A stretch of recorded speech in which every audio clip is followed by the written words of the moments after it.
Hello there, welcome back to another video. I am still Renona, and we are doing some more Have You Seen God replies on the subreddits, and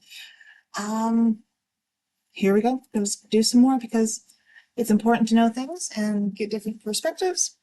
And first of all, I want to say thank you to all the people who have subscribed, liked, commented, who haven't watched this or listened to this. I appreciate it. And so here we go. First story. So in 2011, I decided I had to see what would it be like to be an Orthodox Jew.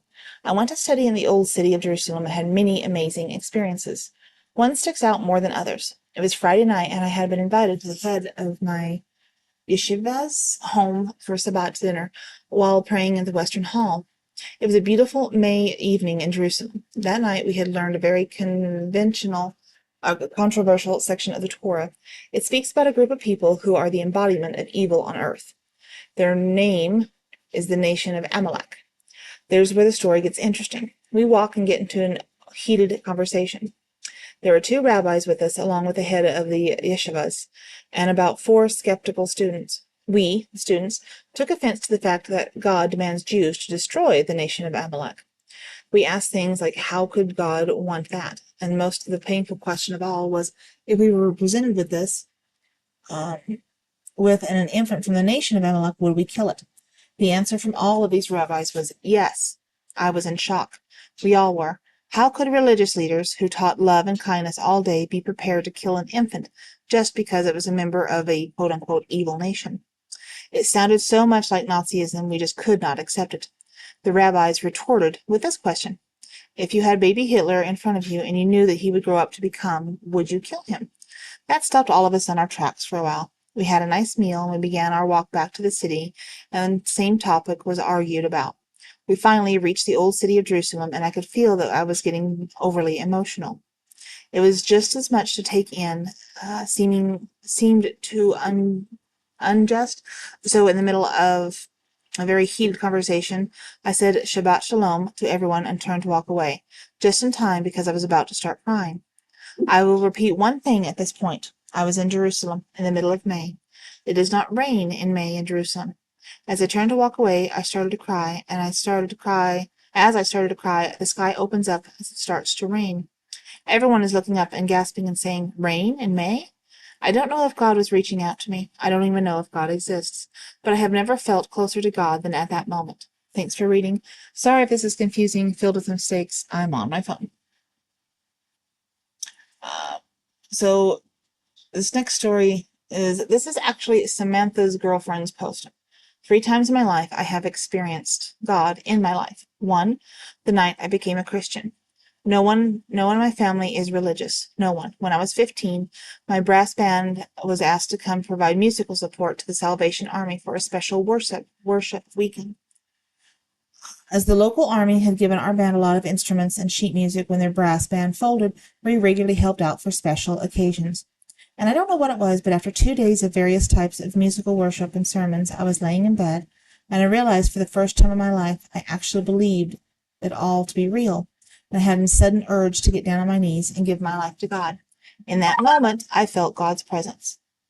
Number 2, Year 12 ball dance lessons. When I was in my final year of high school, we had to find a dance partner and attend a series of ballroom dance lessons and perform 2 demo dances for the parents that night. Now, I was hardly popular. In fact, I was downright at the bottom of the social ladder. But I knew that I did not was to dance with this guy I will call D. D was loud, annoying, egotistical, arrogant, and overweight. He was probably the only person in the school less popular than me.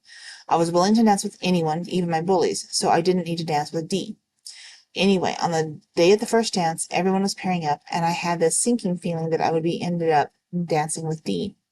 Then hit with a sudden urge to ask D if he would be my dance partner. He accepted, and you know what? We had a fantastic time.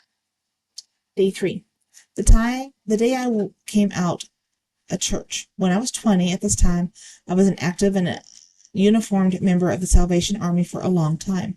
Someone from the congregation was giving their testimony. From memory, I think she was talking about her past life as an addict. I was hit with a sudden urge to get up in front of everyone and tell them who I really was. Now, I had never lied outright about my sexuality, but I was always discreet at church, and I was a Sunday school teacher after all.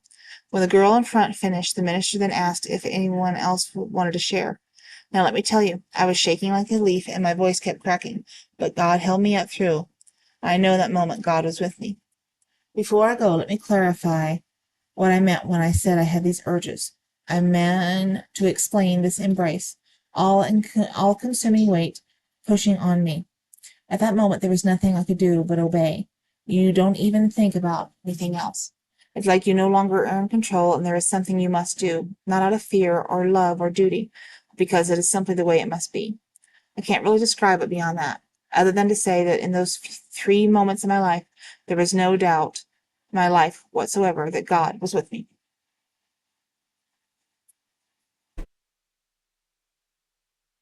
There's a reply here, but it's quite snarky, and I'm not going to respond with it because I don't think it's well placed.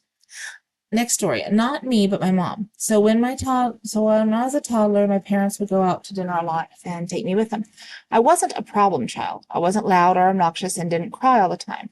So one day we go out to dinner and I'm crying and screaming at the restaurant. So my parents decided to take me to Grandpa and Grandma's house. I was maybe 3 or 4. So they take me there and my grandma was in the kitchen and my grandpa had passed out in the bedroom doorway because he suffered a massive heart attack. My parents called 911, and while the ambulance and paramedics were all there doing their things, I fell sound asleep. My mom believes that it was God that caused me to cry and scream so my grandma, who was 80, wasn't by herself to see my grandpa like that. She also believes it was God who put me to sleep so I wouldn't be awake with all the drama and trauma that was going on. My grandpa died the next day. After that, my mom has no doubt that there was a God watching out for her. Extra fun fact, my grandparents were awesome. Yes, this is a serious post. I had to go to the bathroom real bad. 1 second, everything was fine. I was eating lasagna, then I felt it in my gut. I ran out of the cafeteria and dove into a stall. It was horrible. I was there for 20 minutes, heaving and beginning to sweat profusely. I have never before in all my life experienced that much discomfort, which is crazy because I've broken bones and other attacks on my body. I felt as if I was dying from the inside. My heart was crumpling up, making it harder to breathe, and my muscles were tensing up beyond what I could bear. My vision had started to blur. I have no explanation for these symptoms or the pain I was experiencing, but it was bad. I had only eaten salad earlier that day and yesterday, too, besides a bread roll. After 15 minutes, 35 total, I knew I was going to die very soon. I knew it was true. Something told me. I looked up and said a prayer. I reached out, not expecting anything, because before there had always been I had been epileptic about religion, and identified as an atheist. I called out for help and redemption. I listed the dreams I had given up on, and talked about the worst things I had ever done. I was never able to put right, and actually heard something back. I didn't hear words or sounds. I felt them. I could see the words without seeing, and it became clear. I understood by some force or power, and was again stumped by it. I made a bargain with the force. I would apologize to some specific people. I was going to love everyone I meet and judge no one. I would free myself from selfish actions and thoughts, thus freeing myself from this physical torment. My mind became serene, and I swear to you now that the room glowed brighter for a moment, a clear confirmation that God had accepted my promise. It may have been just a surge of light through the window, but I don't believe that. It was God. 1 or 2 minutes later, I realized the pain was much less than a moment ago. My insides were not roiling all of a sudden. Out of nowhere, with no effect, the monster inside me slipped out with a tiny splash that did not touch me. A minute later, I was free. I felt none of the previous symptoms. I know it is unlikely. I know that there are more reasonable explanations, but I don't care. It was God that saved me, God that showed me the way forward. I don't know if I believe religion, but there is a God, and it is mysterious. Someone replied with, I hope you don't mind if I find this amusing. I suspect all the blood went to your intestines, causing you this grief, possibly pushing your soul or being out of your body. I don't know. It's a theory. I'm sticking to it. Reason I'm responding is I've had several bad craps on the porcelain throughout my life and can empathize with this. And then another person replied with, so having found God, what have you done about it? No other encounters in the meantime, I presume. Do you do everything you said you would? It's a valuable question you need to know. We put it out there, we want to know. Next story. I think that people actually confuse what an encounter with God is. It won't always be a bush on fire talking to you and going, "Oh Lordy, Jesus has come for me." My encounter with God was something that quite literally changed my life. I was raised Catholic, but like most teenagers a couple of years back, I rebelled. You know the usual: smoking to fit in, drinking, and the like. Around 2 years ago, I started attending church again and the likes. I was getting into trouble at school, being arrested a couple of times, and things were not going good. I started praying every now and then I saw something I had to do, but I saw it as something I had to, not something I wanted to do. However, I was praying one night before I went to sleep. I prayed. It started out like usual, but then I went off on a tangent. I was no longer praying. I was pretty much having a talk with God, which is praying. I was telling God how my day went, how I was feeling, and what was wrong. Then I just broke down and started crying. I was like I finally had someone to talk to, and someone was actually listening. To me, it felt like I was actually talking to someone and that God was responding, even though I didn't hear a big booming voice. I cried a lot for 5 minutes, and then I woke up the next day. I felt like someone knew. All the bad things I had done just seemed to be unimportant. I was 16 at the time, now 17. I left my gang, a bunch of gangster wannabes I used to be with, and started hanging out with more friends I actually valued. Got a job, turned my college sixth form results around. Now this literally saved my life. 17, now I know people were in the gang who are in jail now, one who is dead from overdosing and are basically ruining their lives. I haven't touched weed or cigarettes in ages, however. I still drink at parties in moderation. Jesus changed my life, and I used to get really pissed off when people tried to shove God on me. Now I can't thank those people enough. It doesn't matter if God exists or not, because he changed my life, and without him, I wouldn't be on the path I am now. I am getting A's and B's in my second year in sixth form and got a pretty good job where I get experience in a career I want, and I'm making my parents proud. That's good. Good story. The next one is, I met a man in Vegas 2 years ago. I was playing poker all week and took a walk around the Cosmopolitan. I see some kids in curse gaming uniforms, and find out it's the first day of IPL 5, an esports tournament. I ended up meeting a caster, and he introduces me to this guy who had no arm and was scarred all over his face. It wasn't scary, though, just like a beautiful scarring you see heroes have in movies. He was a white kid with a Korean name. He told me he was injured on a plane crash in South Africa during a coup, and he lived. He was the friendliest and most genuine person. He had won an art contest and was awarded VPI passes to IPL. He was just happy to be there, enjoying his hobby. This is the only time I have ever felt close to God. Before, I have never even considered the possibility of his existence. Okay. I'm just going to let that one stand the way it is. My background is primarily non-religious. Though I attended Catholic education from kindergarten up until I graduated, I grew up in a household where religion wasn't pushed about and beliefs were considered to be private. Our family only ever went to church as it was a mandatory school function. There was no prayer at home, and sometimes in elementary school, I was no longer felt any value in prayer. Throughout high school, I held religion in disdain and considered religious people to be idiotic, naive, or weak, and considered myself to be strongly agnostic. I considered the pursuit of knowledge of God to be foolish and a waste of time. My belief that there was no God, having no evidence to dismiss the concept, I was agnostic.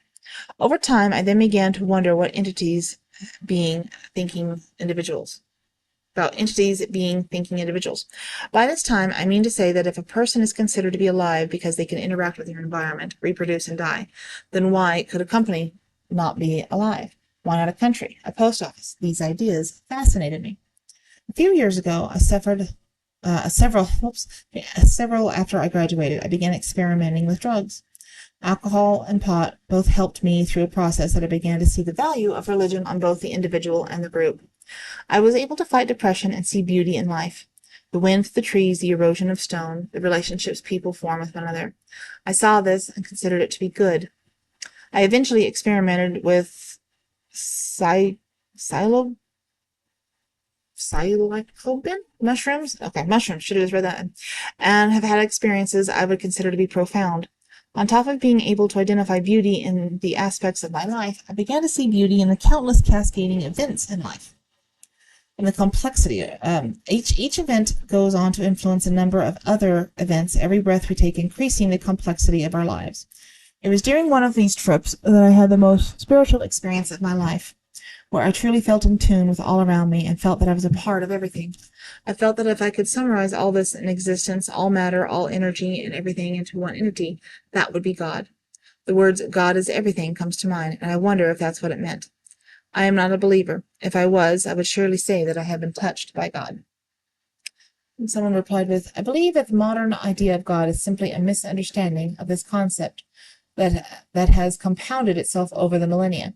The ancient shamans understood the unity between all things, but it's such a difficult concept to grasp, let alone explain to someone who's never had the experience. It seems pretty inevitable that it would turn into what religion currently is. There's a thought for you. Okay. A lot of these I'm noticing have drug-induced revelations, and I'm not saying that's a bad thing or a good thing, but it's interesting. Let's just put it that way. Okay, we'll close with this one. Okay, I have two that really stood out to me and really caused me to start thinking. The first one goes like this. I'm nearly blind and I'm severely nearsighted. I had to wear glasses ever since high school, and my eyesight just kept on deteriorating since then. I went out of the country to visit my extended family for the first time. They saw my glasses and was like, have you been praying to God to fix your sight and all that? I have never considered doing that, and since then they asked me more than once. I kind of had an attitude of like, God doesn't fix things like that. It's what because of me, and so it's me. Just because I have something unfortunate doesn't mean I deserve for it to go away. Well, then during a time of high stress in my family, we were all praying, and out of the blue, I was feeling super spiritual and decided to play a game, pray about my eyesight. I wasn't wearing my glasses, so I prayed. If I can just see anything across the room and read those letters, then I don't know. It'll be awesome. I don't remember the exact details. Well, then I opened my eyes and it was like I was a different person. My vision wasn't full of those incessant blurs that I was used to, but I wasn't really sure. It was clear, however, my clarity was so unreal. So I looked straight ahead of me. I saw and remembered the letters that I didn't think I could have been able to see without my glasses. Just to make sure, I closed my eyes and opened it up again, and I couldn't see the letters. My sight returned to normal. And I'm like, that's weird. And then I tried squinting to see those letters, and I remembered I couldn't make it out. And I'm 100% certain that it was God that day giving me a sign. And to think about it now, I don't think I took full advantage of that message. The last thing happened 2 days ago. I was sleeping over with my friend. I closed my laptop and put it on her desk. Then I climbed up on the bed and closed my eyes. I began thinking about random stuff. And to be honest, I've just been a little bit sad lately with my life for some reason. In the midst of my thoughts, I heard my name, Sunspeck. And then when I say heard, I legit heard. It wasn't my mind speaking, but someone else entirely. In my head, to say the least, I was completely marveled. And when things you don't understand happen, I don't quite believe it. So I started saying my name in my head to see if it was me or not. So I said, Sunspeck. Doesn't sound right. Sunspeck. Nope, it wasn't my thoughts. And I knew this because it was a different sort of sensation. When I speak in my mind, it's like I don't hear it, but a voice that sort of flows through my head. The voice I heard did not sound like my voice. It was sort of a bit more masculine. I don't like the word, but that's the only way I can use to describe it, than mine. And it sort of boomed on the right side of my head near my ear. It was incredible, and I thought about it for a while before I fell asleep. But I am a very spiritual person and do not doubt the existence of God. That was just the instances where I felt like I had a direct physical contact with him, which is what I think it should be about. Yeah. Anyway, hope you have enjoyed listening to this, watching this, and I appreciate your watching, listening, your likes, your comments, your subscribes, your complete and total apathy towards all of it. That's cool too. But please go watch another video if you'd like to. If not, that's cool as well. But thank you for staying this long, and we'll talk to you later on. Bye-bye.